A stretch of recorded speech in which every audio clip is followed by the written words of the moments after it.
The look and feel of your workbook has a lot to do with the formatting choices you make. For example, let's add some formatting to this fitness chart. That'll make it easier to read and more visually appealing. We'll start by selecting the cell that contains Fitness Progress Chart and making the text bigger.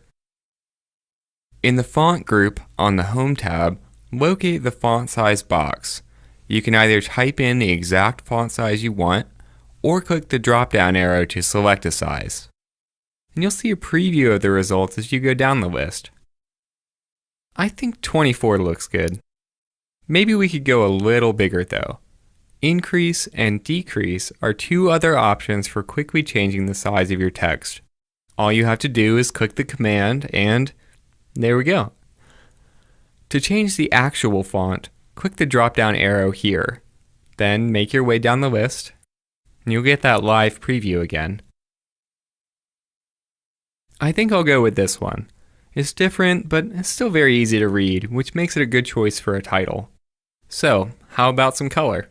To view your options, click the arrow next to the font color command. You can choose one of the theme colors here, or if you don't see anything you like, go ahead and select more colors. This bright pink should look pretty good with the color scheme I have in mind. Another way to make your text stand out is to use bold, italic, and underlining. Bold should be a good choice in this example.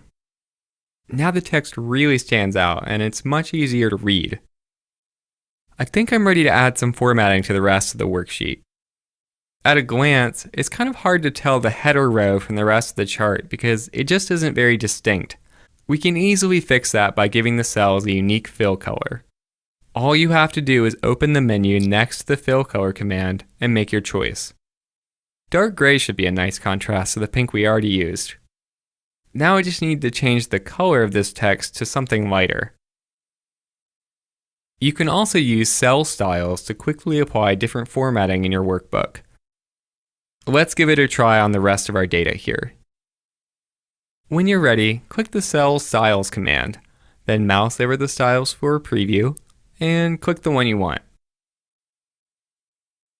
At this point, you probably noticed that adding a fill color to a cell range causes the line in between the cells to disappear. I'd like to change that by adding in some cell borders. Click the drop-down arrow next to the border commands and you'll find a lot of different options. For example, you can add a top and bottom border, a thick outside border, and even different line colors and styles. For a border that goes all the way outside and in between the cells, choose all borders. Okay, one last thing I'd like to show you is how to change the placement or alignment of your text using the options in the alignment group. In addition to left, center, and right, text can also be aligned to the bottom, middle, or top of the cell. Aligning the text to the middle center should make this data really nice and easy to read. There we go. See what a big difference formatting can make?